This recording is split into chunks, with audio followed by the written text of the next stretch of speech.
Arrival of Europeans to India, arrival of the British and establishment of trade centres.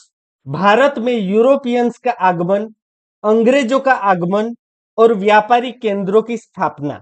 अब हम देखेंगे कि किस तरह से एक बार जब वास्को द गामा ने भारत आने का समुद्री रास्ता ढूंढ निकाला, उसके बाद एक कई सारे यूरोपियन कंट्रीज के लोग इंडिया में आते हैं।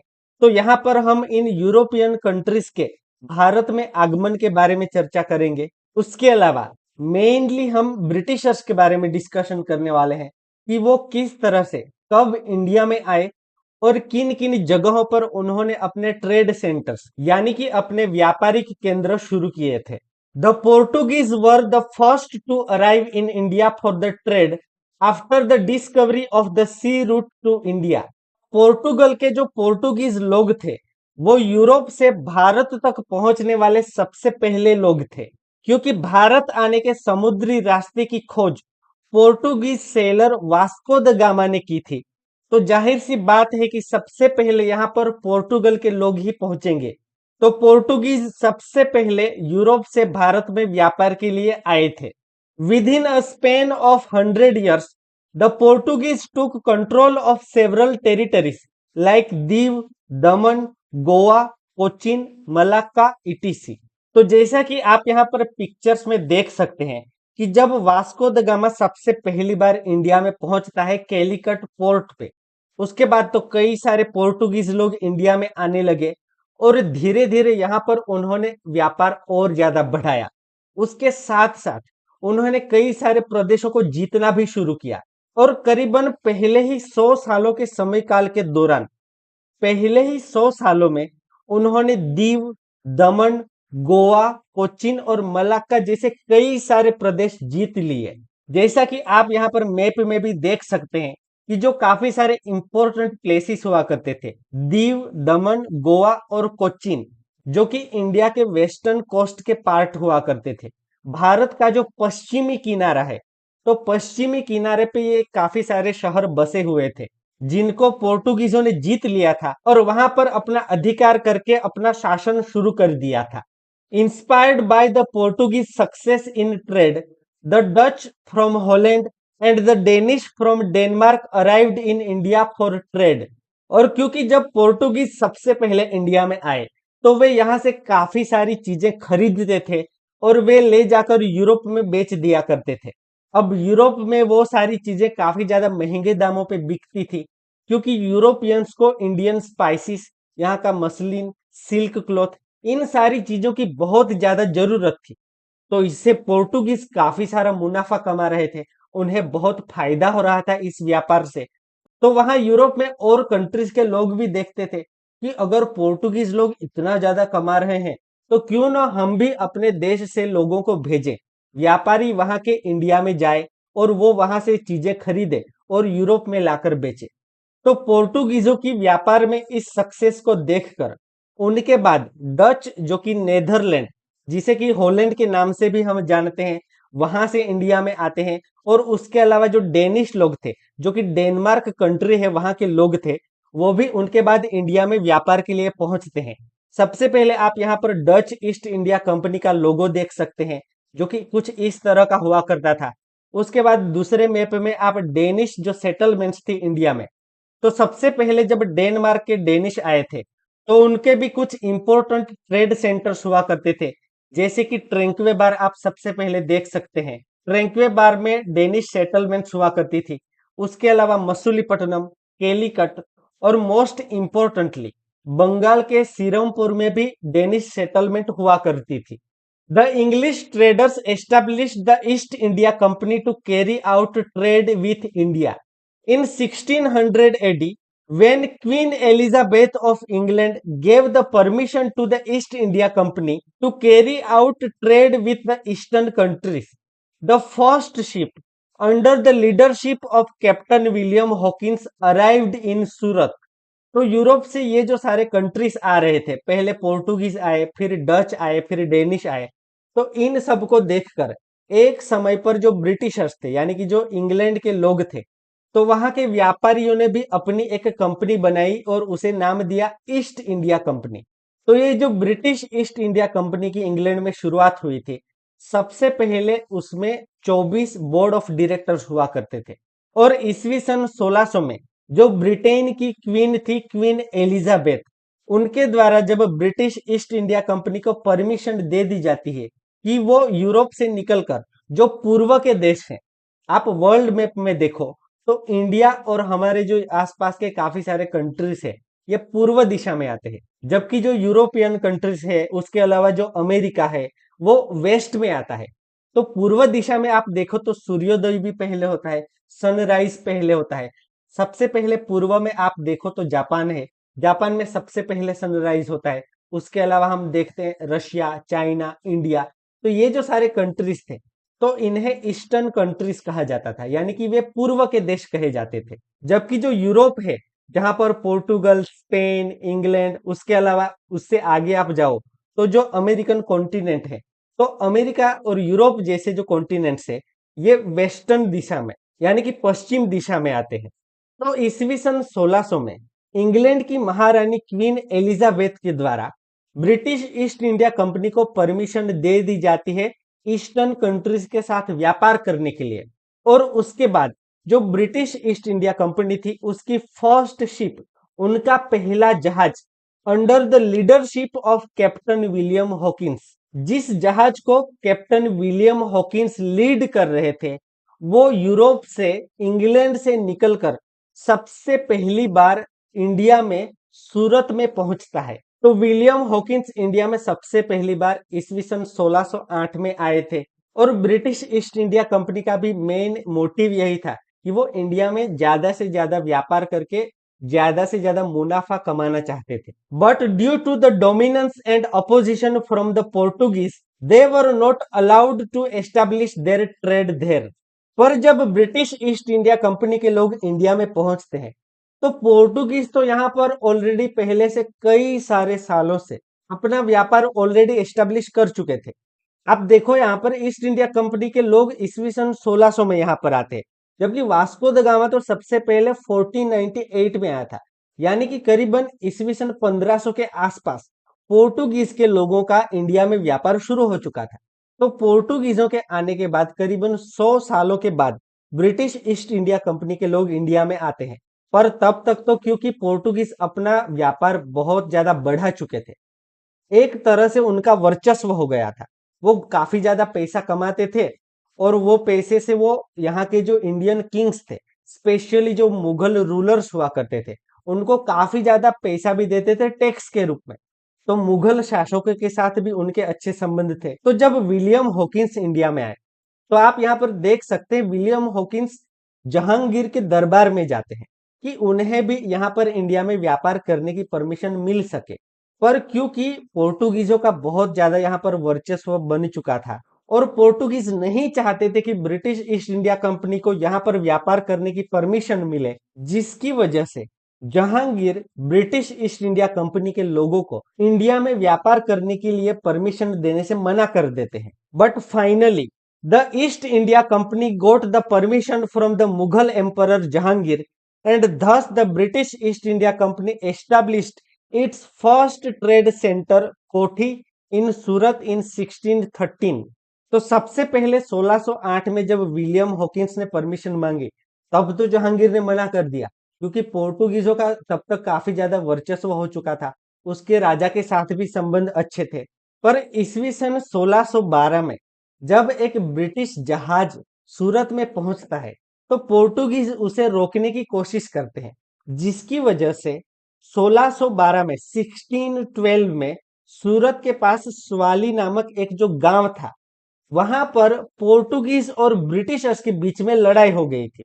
और उस लड़ाई में अंग्रेजों ने पोर्टुगीजों को हरा दिया, जिसके बाद सब लोग देखते हैं, मुगल एम्परर भी देखता है कि ब्रिटिशर्स तो ताकतवर हैं। अगर उन्होंने जो पोर्टुगीज यहाँ पर 100 सालों से व्यापार कर रहे हैं, उन्हें भी हरा दिया, तो डेफिनेटली ब्रिटिशर्स ताकतवर थे।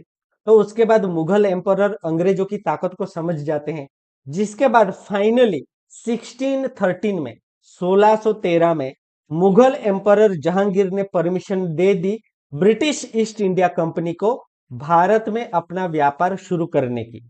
जिसके बाद फाइनली 1613 में गुजरात के सूरत में ब्रिटिशर्स अपना फर्स्ट ट्रेड सेंटर एस्टेब्लिश करते हैं। तो सूरत अंग्रेजों का पहला व्यापारिक केंद्र हुआ करता था भारत में। Initially the company established it's trade centres in Surat, Bharuch and Ahmedabad. तो जैसा कि आप यहाँ पर मैप में भी देख सकते हैं कि जो सूरत था वहां पर अपना फर्स्ट ट्रेड सेंटर एस्टेब्लिश करने के बाद जो गुजरात में भरूच है, जहां से नर्मदा रिवर भी बहती है, तो वहां पर भी ब्रिटिशर्स ने अपना ट्रेड सेंटर एस्टेब्लिश किया था।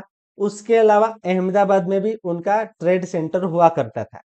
But due to the strong presence of the Marathas in this region, the company sense danger to its existence and hence moved towards the south and east directions, where they set up their centers in Machilipatnam, Andhra Pradesh, St. George, Chennai, and Fort William, Kolkata. Mumbai became their headquarter in 1687. तो अंग्रेजों ने सबसे पहले सूरत, भरूच और अहमदाबाद जैसे पश्चिम किनारे के जो रीजन थे वहां पर अपने ट्रेड सेंटर्स तो शुरू कर दिए, पर क्योंकि यहाँ पर मराठाओं का काफी ज्यादा वर्चस्व हुआ करता था उस समय पर, मराठा एम्पायर की शुरुआत हो चुकी थी, जो कि एक समय पर बहुत ही ताकतवर मराठा साम्राज्य बन जाता है। और अंग्रेज अपने शुरुआती समय में मराठाओं से उलझना नहीं चाहते थे, लेकिन मराठाओं की बढ़ती ताकत से अंग्रेजों को इस रीजन में व्यापार करने में खतरा दिखाई दे रहा था। क्योंकि उस समय पर जब शिवाजी महाराज भी हुआ करते थे, तो उन्होंने कई बार सूरत पे भी आक्रमण किया था और यहाँ पर काफी सारी धन संपदा लूट कर वे ले जाते थे। तो मराठाओं की बढ़ती ताकत से अंग्रेजों को यहाँ पर क्योंकि खतरा लगा, तो वे साउथ की ओर और ईस्टर्न डायरेक्शन में ज्यादा आगे बढ़ने लगे। साउथ यानी कि जो साउथ इंडिया का रीजन है, दक्षिण भारत है, और ईस्टर्न रीजन यानी कि जो पूर्व भारत है, जहां पर उन्होंने कई सारे अपने ट्रेडिंग सेंटर्स एस्टेब्लिश किए, जो कि हम यहाँ पर देख सकते हैं मछलीपट्टनम, जो कि आंध्र प्रदेश में है। उसके अलावा सेंट जॉर्ज, जो कि चेन्नई में है। फोर्ट सेंट जॉर्ज बहुत ही इंपॉर्टेंट ट्रेड सेंटर हुआ करता था अंग्रेजों का। शुरुआती समय में जो उनका सारा व्यापार का और शासन का नियंत्रण था, वो फोर्ट सेंट जॉर्ज से ही किया करते थे, जो कि मद्रास यानी कि वर्तमान का जिसका नाम चेन्नई है वहां पर हुआ करता था। उसके अलावा फोर्ट विलियम, जो कि कलकत्ता में है, तो कलकत्ता में ब्रिटिशर्स ने अपना एक फोर्ट बनाया था, वो भी आप यहाँ पर देख सकते हैं। और फोर्ट विलियम भी अंग्रेजों के लिए काफी ज्यादा इंपॉर्टेंट ट्रेड सेंटर हुआ करता था। उसके बाद एक समय पर जब मुंबई भी उनको मिल जाता है।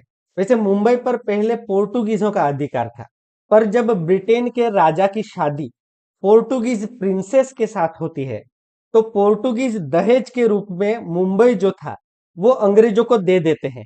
उसके बाद फाइनल 1687 1687 में ब्रिटिशर्स ने मुंबई को अपना हेडक्वार्टर बनाया था, यानी कि उसके बाद मुंबई उनका मुख्य केंद्र हुआ करता था।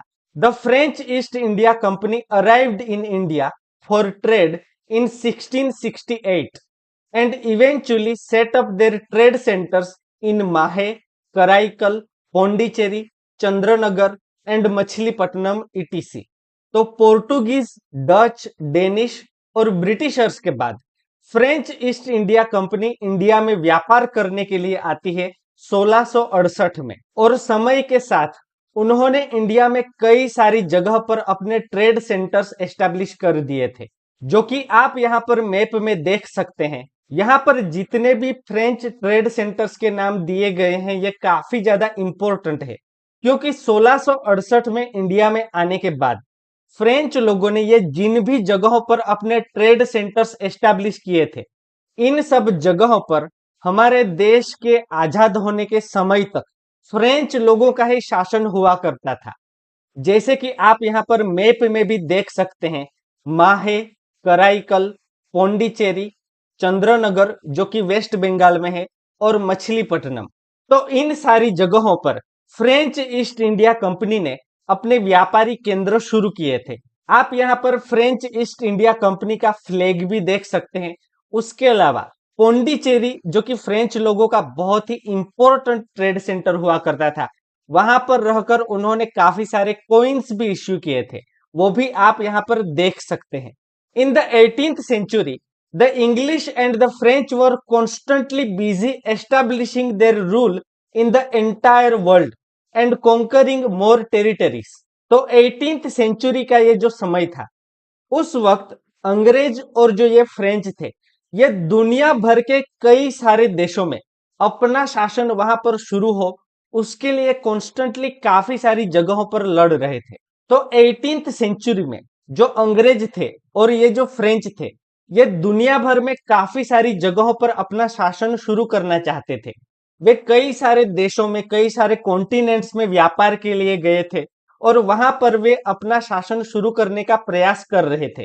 अब क्योंकि भारत में भी अंग्रेज और फ्रेंच ये दोनों आए थे, तो जाहिर सी बात है कि इन दोनों के बीच भी लड़ाई होना तय था कि यहाँ पर सबसे ज्यादा अपना साम्राज्य विस्तार कौन करेगा। Between 1746 and 1763 there were 3 Karnataka Wars between the French east India company and the British east India company in India, which the French East India Company lost, thus making easy the expansion of the British East India Company।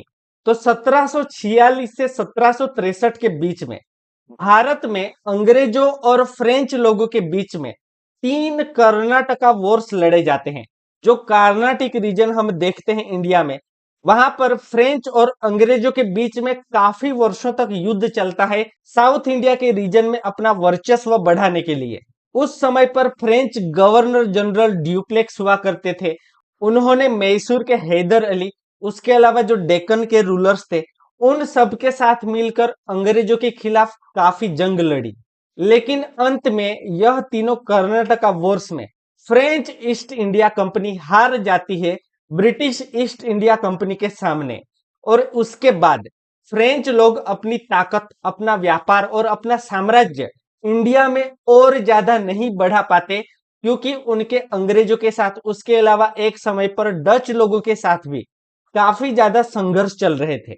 और क्योंकि ये जो 3 Carnatic Wars लड़े गए थे, इनमें French लोगों की हार हो जाती है, जिसके बाद अंग्रेजों के लिए भारत में अपना साम्राज्य विस्तार करना और ज्यादा इजी हो जाता है। यानी कि वे उसके बाद अपना साम्राज्य और ज्यादा एक्सपेंड कर सकते थे, उसको और ज्यादा बढ़ा सकते थे, क्योंकि फ्रेंच लोगों को भी उन्होंने हरा दिया। तो उसके बाद उनके सामने उनके कॉम्पिटिटर्स ज्यादा नहीं हुआ करते थे। Thus, at the end of this battle for power, the Portuguese were left with Diu, Daman, Goa, while French had their trade centers at Chandranagar, Mahe, Karaikal, and Pondicherry. Meanwhile, the Dutch had to live forever. इस तरह से भारत में सत्ता के लिए इन लोगों के बीच जो संघर्ष चल रहा था, द ब्रिटिश, फ्रेंच, पोर्टुगीज और डच लोगों के बीच में, तो फ्रेंच लोगों को तो क्योंकि ब्रिटिशर्स ने हरा दिया, उसके अलावा पोर्टुगीज भी अपना साम्राज्य विस्तार ज्यादा नहीं कर पाए। तो इस सत्ता संघर्ष के अंत में पोर्टुगीजों के पास कुछ ही जगह पर उनका शासन बच जाता है। वो थी दीव, दमन और गोवा, जो कि आप यहाँ पर मैप में देख सकते हैं। उसके अलावा फ्रेंच लोगों के पास भी कुछ ही ट्रेड सेंटर्स और सेटलमेंट्स हुआ करती थी, जो कि थे चंद्रनगर, माहे, कराईकल और पोंडिचेरी। जबकि जो डच लोग थे, क्योंकि स्टार्टिंग में उनके ब्रिटिश लोगों के साथ काफी कॉन्फ्लिक्ट होते थे, उसके बाद डच लोगों के फ्रेंच लोगों के साथ भी कॉन्फ्लिक्ट होने लगे, तो Dutch east India company Bharat में अपने व्यापार को ज्यादा नहीं बढ़ा पाती है, वे और प्रदेशों को भी नहीं जीत पाते, जिसकी वजह से डच ईस्ट इंडिया कंपनी को हमेशा के लिए भारत छोड़कर जाना पड़ता है।